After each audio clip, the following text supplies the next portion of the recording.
Hi, എല്ലാവർക്കും വിഷ്ണുശാലിനിയുടെ മറ്റൊരു മനോഹരമായ എപ്പിസോഡ് റിവ്യൂയിലേക്ക് സ്വാഗതം. വസുമതി പറയുകയാണ്, ബ്ലേഡ് സത്യഭാമയ്ക്ക് എന്റെ മകനോട് നല്ല ശത്രുതയുണ്ട്. അവരുടെ മകളെയാണ് അർജുൻ വിവാഹം കഴിച്ചിരിക്കുന്നത്. ആ ബന്ധം ഇപ്പോൾ ഒട്ടും സുഖത്തിലല്ല.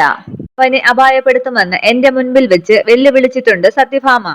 അവർക്കെതിരെ നടപടി ഉണ്ടാവണം സുരേഷ്, അല്ലെങ്കിൽ എന്റെ മോന്റെ ജീവൻ അപകടത്തിലാവും. നടപടിയെടുക്കാൻ ബുദ്ധിമുട്ടുണ്ടായിട്ടല്ല ആന്റി. സത്യഭാമ ഒരു ബ്ലേഡുകാരിയാണെങ്കിലും സമൂഹത്തിൽ അത്യാവശ്യം അറിയപ്പെടുന്ന ആളാണ്. മന്ത്രിമാർ അടക്കമുള്ള ഉന്നതന്മാരുമായി ബന്ധവുമുണ്ട്. അവർക്ക് ഈ സംഭവവുമായി ബന്ധമൊന്നും ഇല്ല എങ്കിൽ ഞാൻ വെട്ടിലാവും. അതാണൊരു പ്രധാന പ്രോബ്ലം.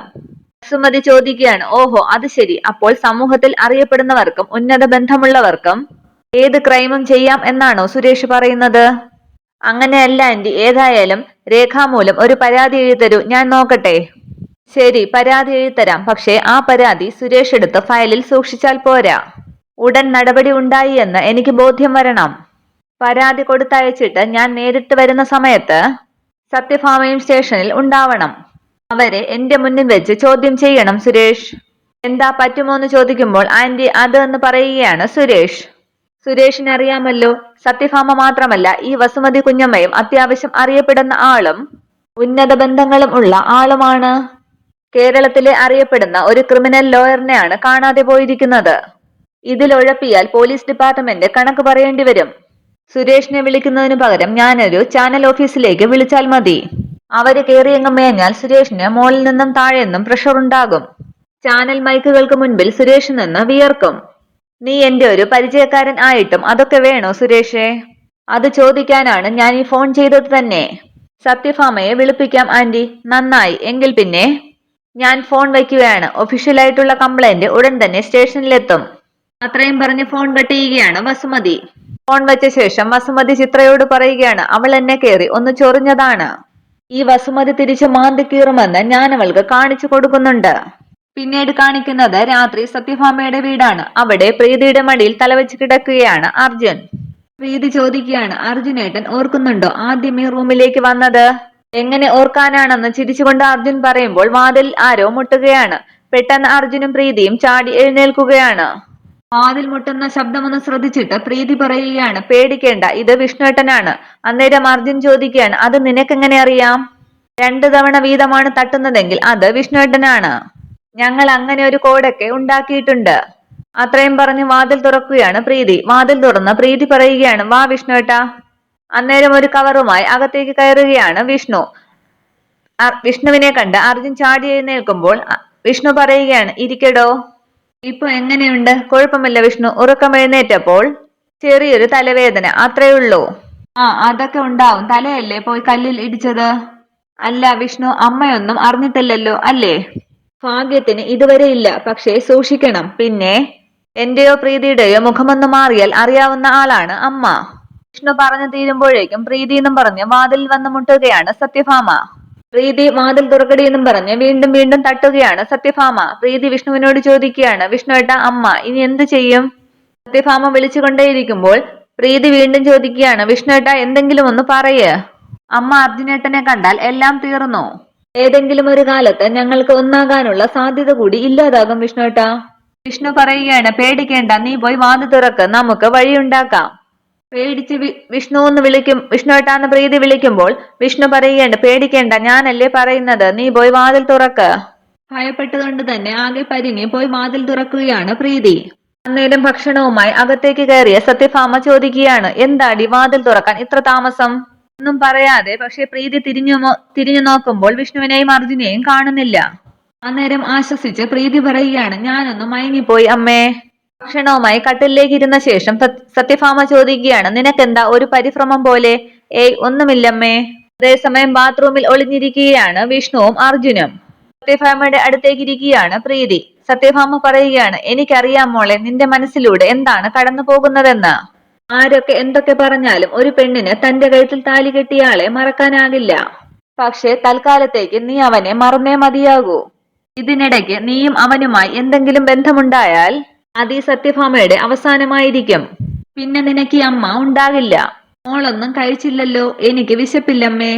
അത് നീ ഇങ്ങനെ വെറുതെ ആലോചിച്ചിരിക്കുന്നത് കൊണ്ടാണ്. ദേ, അമ്മ തന്നാൽ ഏത് നിമിഷവും മോൾക്ക് വിശക്കും. അത്രയും പറഞ്ഞ് പ്രീതിക്ക് ചോറ് വാരി കൊടുക്കുകയാണ് സത്യഭാമ. സന്തോഷത്തോടു കൂടി സത്യഭാമ ചോദിക്കുകയാണ്, മോൾ ഓർക്കുന്നുണ്ടോ, ഞാൻ വാരി തന്നാലേ മോള് ഭക്ഷണം കഴിക്കുമായിരുന്നുള്ളൂ. കല്യാണത്തലേന്നും നീ വാശി പിടിച്ചു അമ്മ തരണമെന്ന്. ഓർക്കുന്നുണ്ടോ എന്ന് ചോദിച്ചു വീണ്ടും പ്രീതിക്ക് ഭക്ഷണം വാരി കൊടുക്കുകയാണ് സത്യഭാമ. മതി അമ്മയെന്ന് പ്രീതി പറയുമ്പോൾ ഇതുകൂടി എന്ന് പറഞ്ഞ് വീണ്ടും കൊടുക്കുകയാണ് സത്യഭാമ. പിന്നീട് സത്യഭാമ പറയുകയാണ്, ഞാനേ വാഷ്റൂമിൽ പോയി കൈ കഴുകിയിട്ട് വരാം. അന്നേരം അകത്തു നിന്ന് ആകെ അമ്പരക്കുകയാണ് വിഷ്ണുവും അർജുനും. പ്രീതിയും ആകെ ഭയപ്പെട്ട് എന്ത് ചെയ്യണമെന്നറിയാതെ നിൽക്കുകയാണ്. അന്നേരം സത്യഭാമ വാഷ്റൂമിന്റെ വാതിൽ തുറക്കുമ്പോഴേക്കും അമ്മയെന്ന് വിളിക്കുകയാണ് പ്രീതി. അകത്തേക്ക് നോക്കാതെ സത്യഭാമ ചോദിക്കുകയാണ്, എന്താ മോളെ? അതെ, അവിടത്തെ ടാപ്പിൽ വെള്ളമില്ല. പ്രീതി ആ പറഞ്ഞത് കേട്ട് തുറന്ന വാതിൽ പെട്ടെന്ന് അടയ്ക്കുകയാണ് സത്യഭാമ. അന്നേരം അകത്തുനിന്ന് വിഷ്ണുവും അർജുനും ആശ്വസിക്കുകയാണ്. പിന്നീട് ജഗ്ഗിലിരുന്ന വെള്ളമെടുത്ത് കഴുകുകയാണ് സത്യഭാമ. അതിനുശേഷം ജയെ ഈ പാത്രം എടുത്തുകൊണ്ടുപോ എന്ന് വിളിച്ചു പറയുകയാണ് സത്യഭാമ. എന്തിനാ അമ്മ ജയെ ബുദ്ധിമുട്ടിപ്പിക്കുന്നത്? അമ്മ പോകുമ്പോൾ കൊണ്ടുപോയാൽ പോരെ? ചിരിച്ചുകൊണ്ട് സത്യഭാമ പറയുകയാണ്, അതിന് ഞാൻ പോകുന്നില്ലല്ലോ മോളെ. ഇന്ന് ഞാൻ മോളോടൊപ്പമാണ് കിടക്കുന്നത്. അന്നേരം ആകെ പരിഭ്രമിക്കുകയാണ് പ്രീതി. മോൾക്ക് വിരോധമൊന്നും ഇല്ലല്ലോ? ഇല്ലമ്മയെന്ന് പ്രീതി പറയുമ്പോൾ പ്രീതിയുടെ മുഖം ശ്രദ്ധിച്ചിട്ട് സത്യഭാമ ചോദിക്കുകയാണ്, പിന്നെന്താ നിന്റെ മുഖത്തൊരു സങ്കടം പോലെ? അന്നേരം പ്രീതി പറയുകയാണ്, അമ്മയ്ക്കറിയാമല്ലോ ഇന്ന് എന്റെ വിവാഹ വാർഷികം ആണെന്ന്. ഒരുപാട് ഓർമ്മകൾ മനസ്സിലേക്ക് കയറി വരും. അമ്മ പറഞ്ഞതൊക്കെ സത്യമാണെന്നാണ് എനിക്ക് തോന്നുന്നത്. അർജുനേട്ടൻ എന്നോട് കാണിച്ചതൊക്കെ കാപട്യമായിരുന്നു. അല്ലെങ്കിൽ അർജുനേട്ടൻ മറ്റൊരു വിവാഹം ആലോചിക്കുമായിരുന്നില്ല. ഇത് കേട്ട് വിഷ്ണുവും അർജുനും ഒന്ന് അമ്പരക്കുമ്പോൾ സത്യഭാമ പറയുകയാണ്, സത്യമാണ് മോളെ, ഇപ്പോൾ നിനക്ക് ബുദ്ധി ഉദിച്ചു. പ്രീതി ഇപ്പോൾ ഓരോന്നും അറിഞ്ഞുകൊണ്ടിരിക്കുകയാണ് അമ്മേ. ഈ ഒരു രാത്രി എനിക്ക് വേണം അമ്മേ, ഒറ്റയ്ക്കൊന്ന് കരഞ്ഞു തീർക്കാൻ. ആ കണ്ണീരിലൂടെ അർജുനേട്ടനെ എന്നേക്കുമായി മനസ്സിൽ നിന്നും ഒഴുക്കിക്കളയാൻ. കണ്ണു നിറഞ്ഞെങ്കിലും സത്യഭാമ പറയുകയാണ്, ശരി മോളെ, നിന്റെ ഇഷ്ടം പോലെ. എന്നാ നീ ഉറങ്ങിക്കോ, ഗുഡ് നൈറ്റ്. അത്രയും പറഞ്ഞ് സത്യഭാമ അവിടെ നിന്നും പോവുകയാണ്. പെട്ടെന്ന് വാതിലടച്ച് കുറ്റിയിടുകയാണ് പ്രീതി. അതേസമയം അർജുനെ പെട്ടെന്ന് ബാത്റൂമിൽ നിന്നും പുറത്തേക്ക് ഇറക്കുകയാണ് വിഷ്ണു. അർജുനെ കട്ടിലേക്ക് ഇരുത്തിയ ശേഷം പ്രീതി പറയുകയാണ്, താങ്ക്സ് ഏട്ടാ, അതൊന്നും സാരമില്ല മോളെ. പിന്നെ രണ്ടുപേർക്കും ഒരു സർപ്രൈസ് ഉണ്ട്. ഒരു മിനിറ്റ് എന്ന് പറഞ്ഞ് കൊണ്ടുവന്ന പാക്കറ്റ് എടുത്ത് കട്ടിലേക്ക് വെക്കുകയാണ് അർജുൻ. അതിനുശേഷം അതിൽ നിന്നും ഒരു കേക്ക് എടുത്ത് കട്ടിലേക്ക് വെക്കുകയാണ് അർജുൻ. കേക്ക് വെച്ച ശേഷം വിഷ്ണു പറയുകയാണ്, ഹാപ്പി ആനിവേഴ്സറി. അത് കണ്ട് മനസ്സ് നിറഞ്ഞ സന്തോഷത്തോടു കൂടി കരഞ്ഞുകൊണ്ട് വിഷ്ണുവേട്ടാ എന്ന് പറഞ്ഞ് പ്രീതി വിഷ്ണുവിനെ കെട്ടിപ്പിടിക്കുകയാണ്. വിഷ്ണു പറയുകയാണ്, പോട്ടടി, സങ്കടപ്പെടാനല്ല സന്തോഷിക്കാനുള്ള സമയമല്ലേ ഇത്. ഇതൊക്കെ കണ്ട് ചിരിക്കുകയാണ് അർജുൻ. എന്നിട്ട് വിഷ്ണു പറയാണ്, കേക്ക് കെട്ടി. ഓ, കത്തിയെടുക്കാൻ മറന്നുപോയി, കത്തിയെടുക്കട്ടെ എന്നും പറഞ്ഞ് കത്തിയെടുക്കുകയാണ് വിഷ്ണു. അതിനുശേഷം രണ്ടുപേരും കൂടി കട്ട് ചെയ്ത് പരസ്പരം കേക്ക് കൊടുക്കുകയാണ്. വിഷ്ണുവിനും കൊടുക്കുന്നു. വിഷ്ണു പറയുകയാണ്, അപ്പോ എല്ലാം ഓക്കെ അല്ലേ, ഞാൻ പോട്ടെ. അർജുൻ പറയുകയാണ്, താങ്ക്സ് വിഷ്ണു. അതിനുശേഷം വാതിൽ തുറന്ന് പുറത്തേക്ക് ഇറങ്ങി പോവുകയാണ് വിഷ്ണു. വിഷ്ണു പോയ ശേഷം അർജുൻ പ്രീതിയോട് പറയുകയാണ്, അപ്പോ അമ്മയ്ക്ക് നിന്നോട് കരുതലൊക്കെ ഉണ്ട്. കുഞ്ഞു വാവയെ പോലെയല്ലേ ഭക്ഷണം കഴിപ്പിക്കുന്നതൊക്കെ. കരുതലില്ലാന്ന് അർജുനേട്ടനോട് ആരാ പറഞ്ഞത്? അതുകൊണ്ട് തന്നെയാണ് ഈ ബന്ധം പൊട്ടിച്ചെനിക്ക് കൂടെ വരാൻ സാധിക്കാത്തത്. സത്യഭാമയുടെ വീട് ഈ മുറിയിൽ അടുത്ത കാലത്തൊന്നും കയറാൻ പറ്റുമെന്ന് ഞാൻ സ്വപ്നത്തിൽ പോലും കരുതിയതല്ല. ദൈവം അത്ഭുതങ്ങൾ സംഭവിപ്പിക്കുന്നു, അതും നമ്മുടെ വിവാഹ വാർഷിക ദിവസം തന്നെ. സങ്കടപ്പെട്ട് പ്രീതി ചോദിക്കുകയാണ്, അർജുനേട്ടന് ആക്സിഡന്റ് കാണിച്ചതാണോ ദൈവം അത്ഭുതം കാണിക്കുന്നത്? ഞാൻ എന്തുമാത്രം പേടിച്ചെന്നറിയുമോ? 24 മണിക്കൂർ ബെഡ് റെസ്റ്റ് കഴിഞ്ഞാൽ ഞാൻ കംപ്ലീറ്റ് ഓക്കെ ആണെന്നല്ലേ ഡോക്ടർ പറഞ്ഞത്. ആ 24 മണിക്കൂർ ഞാൻ എങ്ങനെ കഴിച്ചു കൂട്ടുമെന്നാണ്. അർജുനേട്ടൻ അടുത്തുള്ളതിന്റെ സന്തോഷവും ആകാംക്ഷയും എല്ലാമുണ്ട്. പക്ഷേ അമ്മ പുറത്തുണ്ടല്ലോ എന്നാലോചിക്കുമ്പോൾ എനിക്കൊരു പേടി. പക്ഷേ നിന്റെ അച്ഛനും ചേട്ടനും എല്ലാവരും നമ്മുടെ പക്ഷത്താണെന്ന് മനസ്സിലായല്ലോ. അർജുൻ അങ്ങനെ പറയുമ്പോൾ പ്രീതി ചോദിക്കുകയാണ്, അതുകൊണ്ട് എന്താ കാര്യം? അർജുൻ പറയുകയാണ്, അതും ശരിയാണ്. വിവാഹം കഴിഞ്ഞിട്ടും മറ്റുള്ളവരെ പേടിച്ച് ഒരു മുറിയിൽ, അതും കാമുകന്മാരെ പോലെ. ചിരിച്ചുകൊണ്ട് പ്രീതി പറയുകയാണ്, ഞാനിപ്പോഴും ഒരു കാമുകി തന്നെയാണ് അർജുനേട്ടാ, വിവാഹിതയായ കാമുകി. അതിനുശേഷം പ്രീതി പറയുകയാണ്, ഒരു മിനിറ്റേ. അതിനുശേഷം ഷെൽഫ് തുറന്ന് കുറച്ച് കത്തുകളൊക്കെ എടുത്ത ശേഷം പ്രീതി ചോദിക്കുകയാണ്, ഇതെന്താണെന്നറിയുമോ അർജുനേട്ടന്? ഇത് അർജുനേട്ടൻ ആദ്യം എനിക്ക് എഴുതിയ ലവ് ലെറ്റർ. ഇത് ബർത്ത്ഡേക്ക് എനിക്ക് ആദ്യമായി തന്ന ഗ്രീറ്റിംഗ് കാർഡ്. ഇത് വാലന്റൈൻസ് ഡേക്ക് എനിക്ക് സമ്മാനിച്ച മോതിരം. എല്ലാം കണ്ട് ആകാംക്ഷയോടുകൂടി നോക്കുകയാണ് അർജുൻ.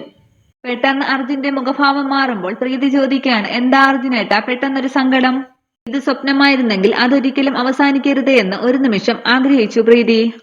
പിന്നീട് കാണിക്കുന്നത് രാവിലെ ശാരദാമ്മയുടെ വീടാണ്. അവിടെ വിളക്ക് തെളിയിക്കുകയാണ് ശാരദാമ്മ.